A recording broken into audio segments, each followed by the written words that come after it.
Good day, guys, and welcome to another episode of Riding in Tandem. RIT, Riding in Tandem, RIT. With me, RM. And me, Elaine, at sa episode na to, subukan natin ang all-new BYD Atto 2 EV. Ano, ready ka na? Parati naman eh, tara na!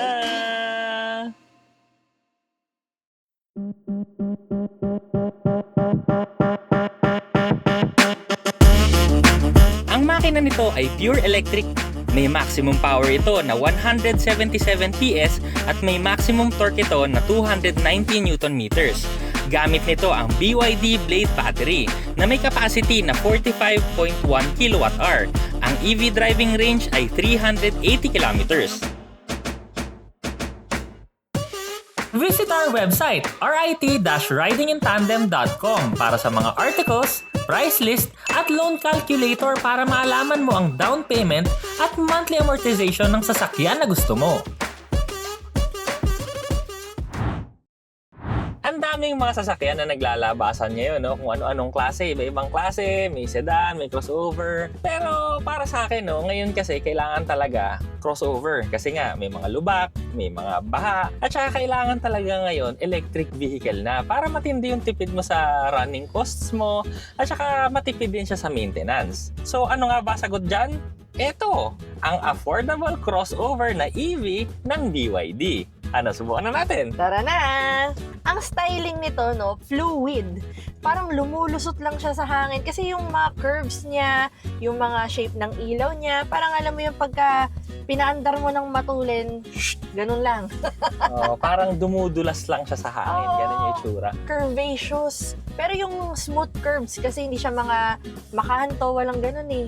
Suwabing-suwabe rin, mildly aggressive. Alam mo yun, yung parang may konting oomph, pero suwabe pa rin. Ganun yung itsura niya. Sa unahan, no, katulad nung sabi ko kanina, yung shape ng ilaw, karugtong kasi siya nung shape ng katawan ng sasakyan, kaya fluid yung itsura niya. LED lahat ng ilaw, may 360 camera, and yung bumper niya may mga matte body moldings. May functional air vents din to para sa aerodynamics.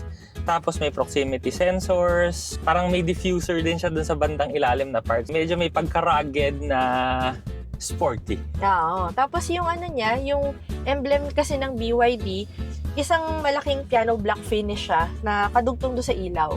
So kaya ang linis-linis tignan ng harap. Sa sides naman makikita mo na minaximize niya talaga yung space para sa tao, no? Medyo maiksi lang yung bumper niya. Tapos yung likod, medyo sagad talaga siya. Kasi kailangan talaga yun para malaki din yung lalagyanan ng cargo. Tsaka yun nga, sa space pa rin ng tao sa loob. Tapos ang nagustuhan ko pala dito, no, dahil nga gusto nila yung clean look, may semi-flush door handles dito. Semi-flushed kasi yung door handles, kapantay lang siya nung katawan ng sasakyan pero may butas sa ilalim para dun mo siya hihilahin. So, hindi nakalabas yung mga door handles. Dahil crossover, meron din siyang matte body moldings. At saka yung likod na part niya, floating roof design din. Sa likod naman, no, ang yummy ng ilaw. May parang geometric shape siya na parang mga pa-criss-cross na ganun. Tapos magkadugtong siyang ganyan, parang isa lang yung buong likod. Oo, napakaganda ng ilaw niya. Parang may palipit. Makinis na makinis pa rin yung design niya dun sa likod. Medyo boxy rin siya. Ganun din, no? Parang gilid, no? Para maximize yung space. Meron din tong shark fin antenna, spoiler na merong third brake light, defogger, wiper, may camera din sa likod, tsaka parking sensors. Pagbukas nyo ng pinto, pagpasok nyo dito sa loob, no, ang makikita nyo una, yung interior colors nito, combination ng beige and black. Yun yung signature ng BYD Atto 2 na EV. Kasi yung isa, yung DMI, all black lang yung interior nun. Tapos, ang mga screen natin, syempre, nandito din 12.8 inches na screen ng infotainment. Then, 8.8 inches naman yung instrument cluster. At napakalinis ng dashboard, mga soft touch materials. Mababa yung lagay ng dashboard, wala masyadong nakaumbo. Kaya yung windshield mo, yung visibility nyo sa harap, kitang-kita nyo yung harap ng sasakyan. Surprising din dito sa loob, no? Kasi malaki kong tao pero nagkasya ako dito sa loob. Tsaka ayun nga, spacious yung pakiramdam kasi malalaki yung mga bintana, yung elbow room ko, napakaluwag, headroom, maluwag. Kung malaki kang tao, kasya ka dito. Pero mas maganda syempre, subukan mo pa rin. Kasi depende yung gaano kalaking tao eh. Basta yung 5'8" kasya. Ang manibela nito, urethane siya, no? Pero ang daming pindutan. Sa left side, may mga pindutan para sa cruise control. Sa right side, controls para sa infotainment system. Ang infotainment screen, equipped siya ng Apple CarPlay, Android Auto, and nandito na rin yung controls ng aircon. Sa baba, may aircon vents, may patungan ng cellphone. Yung shifter nito, para siyang glass yung ibabaw pero may geometric shape sa loob. Dipindot lang yung park, tas yung reverse, neutral, and drive, isi-shift mo lang siya. May start-stop button, may traction control, auto-hold function, merong pang control ng regenerative braking, drive modes, on and off ng aircon, and yung on and off ng music natin plus yung volume niya. So, di-scroll-scroll na lang din. May dalawang cup holders at meron tayong malalim na compartment dito sa gitna. Sa ilalim naman nito, merong open compartment, may 12-volt socket at saka may Type A and Type C USB ports. Yung mga map lights din pala, detach na lang siya. So, wala ka na kailangang pindutin. O, touch mo na lang. Iilaw na siya. Pindutin mo pa rin, pero touch lang. Ganon. Hindi pwedeng titigan mo lang yan, hindi na mag-on. Oo, hindi, tatouch mo nga. At saka, meron din to mga salamin dito sa visor na pagka binuksan mong ganyan, may ilaw na mag-o-on. Maganda rin dito kasi yung second row, no, kasya pa rin ako. Kasi syempre, importante sa akin yung space eh. Tapos meron din siyang makasaksakan doon ng USB, merong ISOFIX tethers, syempre yung usual seatbelt. Seat back pockets. Tapos yung yung dito sa may gitna kasi, yun nga, may Type A tsaka Type C USB ports. Tapos merong maliit pang compartment, pwede mo lagyan ng wallet tsaka cellphones. Kamusta naman kayang imaneho ang Atto 2? Dalawang variants ang Atto 2 ha, para maliwanag lang. Ang gamit natin ngayon, uulitin lang namin na ito yung Atto 2 EV. So meron pang Atto 2 na DMI. So yung DMI may engine, ito wala. Talagang kuryente lang to. Ang range nito, 380 kilometers ang kaya niyang takbuhin ng isang full charge. Tapos, pag chinarge mo naman siya, 7 hours siya sa AC charging. Pero pagka fast charging siya, 40 minutes lang siya. Tapos, matcha-charge na siya ng 100%. Napakaganda nun kasi kung iisipin mo kung magla-lunch break ka nga, di ba, 1 oras. Eh kung sa 40 minutes, kumain ka at nagpahinga ka, edi lunch break mo, full charge na siya. Dahil nga EV rin to, napakatahimik. Yung acceleration nito, instant kasi wala naman siyang rev eh, wala siyang tachometer kagaya ng mga internal combustion engines. Pag tinapakan ko siya, kagaya nito, meron na kaagad hata, saka mabilis. Ang braking, napakaganda rin kasi swabing-swabe. Ang suspension, wala akong masabi. Oo, napaka-komportable. Grabe, walang kaldag. Tsaka yung steering din ito, napakalambot lang siya, napakadali. Ito yung hindi ka mapapagod na steering. Kahit kunwari maraming mga liku-liku sa inyo or maskip yung kalsadang magpapark ka na kailangan mong iliku-liku yung sasakyan mo, pwede dito hindi ka mapapagod. Ito yung nakakatuwa sa sa mga sasakyan ngayon, yung pinapamper ka talaga kasi hindi mapapagod yung katawan mo sa pagdadrive. Kasi 'di ba dati, uso kasi pagka sasakyan dapat yung handling, dapat kasi yung suspension, 'di ba? Kailangan talaga medyo firm siya para maganda yung handling niya sa mga corners. Pero ngayon kasi sa mga bagong technology ngayon na mas balance na ngayon yung comfort mo pero controllable pa rin siya sa mga corners kasi kumbaga design siya sa pang everyday driving. Hindi na nagfo-focus ngayon yung mga sasakyan para sa driving sa track. So talagang sa kalsada. So kung ano yung mas mapapadali ka sa kalsada, kagaya ng mga malalambot na steering, yan na ngayon eh. At pabor naman sa akin yan. Kasi alam mo yun, gusto ko yung ano yung mas madali. Siyempre kung ano yung mas hindi ka pagod. Oo. Pipiliin mo yung mapapagod ka. Gusto mo yung matigas na steering para maramdaman mo yung mga feedback. Eh, ako kasi tamad. Mapakilsa ako sa feedback. Gusto ko malambot. Gusto mo yung pag-uwi, di masakit katawan mo. Ngayon, sarado pala yung daan. So, nasusubukan natin ngayon yung maneuverability niya. So, ang sikip lang ng daan dito, Pero wala, napakaganda ng steering, napakagaan dahil nga maliit siya.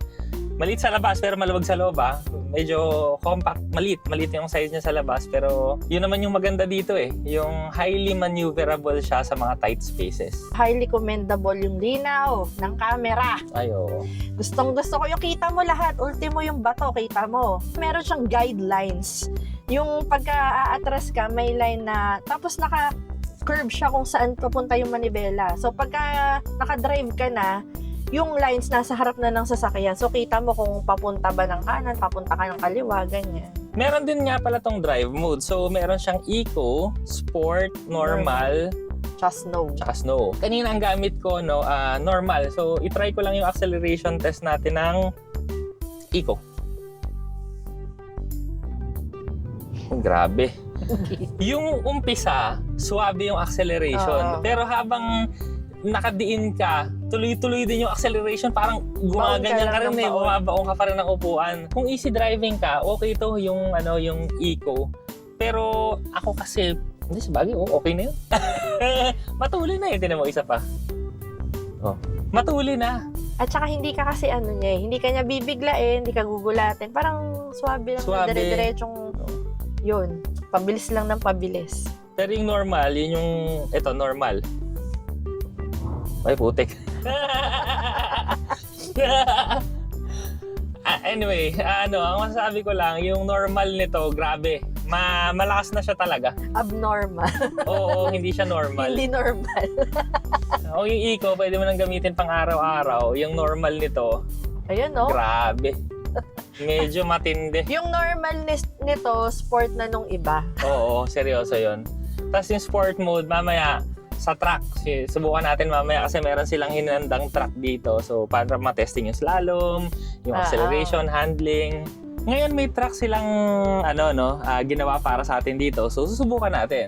Eto naman, susubukan na natin ang acceleration test. Naka-sport mode tayo ngayon. Let's go. Ooh. Iba talaga hatak. Iba talaga hatak ng EV. Para yung feeling ng roller coaster. Walang hirap. Walang Wala. kahirap-hirap. Tsaka tahimik. Napakatulin. Napakapino. Alam mo yung gulong lang yung narinig mo no? Next up, slalom naman tayo. So, tingnan natin ang handling ng Atto 2. Grabe talaga yung acceleration. Matindi. Whew. Right. Grabe. That's straight on. That's nice. Napakaganda ng handling nito. Kala mo kotse pero crossover. Merong bahagyang body roll lang pero kayang-kaya niya eh. Parang gusto ko tuloy umulit eh. Masaya eh. Bilisan pa natin konti. So ano nga ba ang advantage pag bili mo ng BYD? Siyempre napakarami namang BYD, no? So malamang pag maraming sasakyan, maraming parts kasi maraming mga kailangan dyan. Maraming mga business-minded na magtitinda ng parts. Tsaka syempre, BYD, ano naman yung pinakamalaking electric vehicle brand sa buong mundo. Correct. Dahil EV tong sasakyan, so automatic, mas mura talaga yung running cost nitong sasakyan. So hindi lang dahil mas matipid yung kuryente kasi hindi ka nga magagasolina, matipid din yung PMS niya. So once a year mo lang kailangan ipa-PMS itong sasakyan. And based dun sa kanilang computation, yung 5 years worth of PMS around mga nasa 30K lang. O, diba? So, laking nun. 30K. 30K sa 5 5 taon. years. Ang Sa 5 compute taon. nila. Kasi isang taon ka lang pupunta. Ito na lang para meron kayong point of comparison. Sige, magtanong kayo sa mga naka-SUV, na diesel SUV, kung magkano ang bayad nila sa isang PMS sa kasa. Sige, tanongin nyo sila. Ang masasabi ko lang sa inyo, 2 PMS lang nila, dito 5 taon na. Tsaka yung dagdag ko lang sa sinabi ni Eileen, na mura talaga yung kuryente, 15 pesos per kilowatt lang kumpara mo sa gasolina na magkano na bang 75, 77 pesos. Tsaka pa iba-iba pa ngayon kasi nga magulo. Oo nga, ngayon tumataas na naman ang diesel. Isa pang advantage nito, walang coding kasi nga EV. So Ayun. tuloy-tuloy lang yung gamit mo. Ito talaga yung tunay na everyday car. Kasi yung ibang everyday car, merong coding day. So hindi sila everyday pwede. May once a week na hindi pwede. Oo. So ito, everyday car na totoo. May kasama rin tong 6 na speakers at naka-Di-Pilot ADAS na rin. At may free na wall and portable charger pag binili nyo. capable din to ng V2L. So, kung kailangan nyo ng energy, kunwari may sakuna or pagka nawala ng kuryente sa inyo kasi bumagyo. So, gamitin mo lang yung kuryente nito para meron kang ilaw, meron kang electric fan, meron kang pangsaing ng rice cooker. O, di ba? So, para kang may malaking power bank na umaandar. Oo. Na pwedeng sakyan. Oo. Isang napakalaki talagang power bank. Power bank ng appliances. Kung hindi rin kayo familiar sa baterya ng BYD, no, yan yung tinatawag nilang blade battery. So, yun yung safest na battery kasi ito yung pinadaanan nila ng truck pero ayos pa rin. Ito yung tinusok pero hindi pa rin sumabog. Oo. So, napaka-safe ng battery ng BYD. Ang BYD Atto 2 EV Premium ay may indicative price na 1,280,000 pesos. Maraming salamat po sa BYD Cars Philippines sa pagpapahiram nila sa akin ng sasakyan. Dito na tayo sa segment na The Good. And the bad. Ang bad ko dito, no, kung kunyari more than 5 kayo sa pamilya, kailangan nyo 7-seater, 5-seater lang tong sasakyan. So, yun lang yung kakasya na tao dito. Sa akin, bad. Bad na mahahanapin mo pa. Huwag na, skip na tayo. Good. Yun na. Yun na yung bad. Hindi kasi kumbaga sa 1.2 million, bakit may mabibili ka ba na na 7-seater sa 1.2 million? Kasi bagay meron, pero internal combustion engine. Oo. Hindi EV. O, sa good naman tayo. Okay. Ikaw naman sa good. Ako kasi sabihin nyo ng pro EV talaga ako. So, ang masasabi ko kasi talaga, yung running cost kasi mura dahil EV, tapos yung drive niya napakatahimik dahil EV. Kung alam mo naman kasi talaga yung ruta ng pagdadrivean mo at pasok naman doon sa 380 kilometers nito, para sa akin wala ka ng excuse para hindi mag-EV. Oo. Kailangan lang talaga, yung iba kasi nagiging apprehensive lang kasi nagkakaroon sila ng anxiety dahil dun sa, ito lang yung kaya takbo yung 380 kilometers. Pero kasi kailangan gawin nyo talaga yung research nyo. Kailangan alamin nyo kung gano'ng kalayo ba yung pinupuntahan nyo everyday, makukompute mo naman yun. Tsaka i-treat nyo siya na parang cellphone. So kung kunyari malolobat na, ibig sabihin charge nyo. Para may mas madali lang kayong way makompute yung pagdadrive nyo kung pasok ba sa inyo tong Atto 2. So kunwari, ang everyday driving nyo, sabihin mo ng 10 kilometers papuntang work, 10 kilometers pabalik, tapos 10 kilometers na panglibot, kunwari mag-SM ka. So 30 kilometers yun sa isang araw. Sa weekday, kung ganun yung biyahe mo, so 30 kilometers, 10 days yun. Pero kung kunwari maglo-long drive ka naman, kami, ito na yung usual na basihan ko, kasi ang probinsya namin, Nueva Ecija, so 200 kilometers yung Nueva Ecija. So yung 300 kilometers nito na range, makakapunta na kami doon, sobra-sobra pa. Tapos, kung pabalik kami, edi magcha-charge na lang din ako sa bahay kasi may kasama naman itong portable charger. So, isaksak mo na lang doon, magdamag, o di bukas, full charge na rin naman ulit yan, o di tsaka ka umalis ulit. Yung remaining mo kasi na 100 nung papunta, pwede nyo na ipanlibot doon.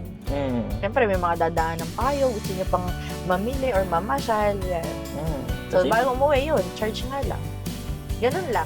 Tsaka yung battery maintenance talaga, dapat huwag nyo pabababain ng 20%. Yun na. Para mas tumagal yung battery. Pero, imagine niyo kung ganun lang din yung biyahe nyo na kagaya ng sa amin, edi okay na. So, actually, kahit nga Baguio Kasi yung one way ng Baguio, ilan ba yung 300? O, di makakapunta ka na Kung nandun ka na sa bahay nyo, di mag-charge ka na ulit. Oo. Tapos, pag uwi mo, full charge ka na ulit. Ang dami nating yung explanation. Nasa good and bad. Ayaw nga pala, good and bad. O, sige, good. Good! Ako, good sa akin yung itsura ng sasakyan. Kasi gusto ko yung mga malinis tignan din Ngayon parang, yung hindi magulo sa mata. At saka yung, yung shape niya, yung ilaw niya, sumaporma siya. So, sa akin, good yun. Saka naman yung ride, saktong-sakto sa akin kasi komportable. Pero yun inislalom nga namin. Pwedeng-pwede, kayang-kaya naman. Oo. Yun din nagustuhan ko doon, yung maneuverability ng sasakyan. Kasi sumakay ako sa likod Pero alam mo yun, hindi ka natatakot. Tapos, alam mo na sigurado yung lapat ng sasakyan. So, yun. Kayang-kaya. Tsaka yung mga basics lang na hinahanap sa sasakyan, yung Android Auto, Apple CarPlay, 360-degree camera. Kumbaga lahat ng basic covered na niya. Hindi ka naman problema sa ay walang ganyan. Ito, ang pinaka-good naman sa akin yung indicative price kasi na 1,280,000 pesos. Tapos ganito na yung makukuha mo. Pag bumili ka pa, mas malaki pa yung matitipid mo sa running cost. Yun, panalong-panalo. Parang bawing-bawi mo na yung pinambili mo. Kasi nga, after nun, konti lang yung magiging gastos mo after eh. So para sa akin, kung naghahanap ka talaga ng daily driver mo na yun nga, matipid, madaling i-maintain, murang i-maintain, na gwapo, na maluwag, na highly maneuverable sa city dahil yung size niya hindi kalakihan, saktong-sakto sa inyo to. I-test drive nyo kasi ganda. Sisegundahan ko na lang yung sinabi niya, no? Yun na yun din talaga. Tsaka madali lang talaga siyang i-drive, tahimik, komportable, matipid, wala kayong hahanapin.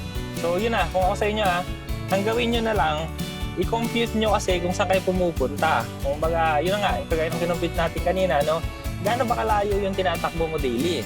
Tapos, saan ka bang probinsya pumupunta? 380 lampas ba yan ng hindi, magtira tayo ng konti, sabi mo ng 300. So, lampas ba yan ng 300 kilometers yung probinsya mo? Kung hindi, pasok na pasok to sa'yo. Pero, syempre, yung limitation nga nito, kung kunwari, ang range nito, 380, actually, kaya ng, meron ng, ang AC Mobility, meron na silang, yung spine ng electric charging station sa Pilipinas. Ecosystem. So, kung meron kayong cellphone, mag-download na rin kayo ng Evro kasi yan yung sa AC Mobility. So, makikita mo kasi dyan sa Evro kung saan yung mga charging stations. Actually, nakaabot na yun from Northern Luzon to South ng Mindanao na puro EV charging stations ang Evro lang yung gamit. So, actually, kaya mo nang gawin yun. Sila nga, nagawa nila eh. Correct. Siyempre, kailangan lang, Planning.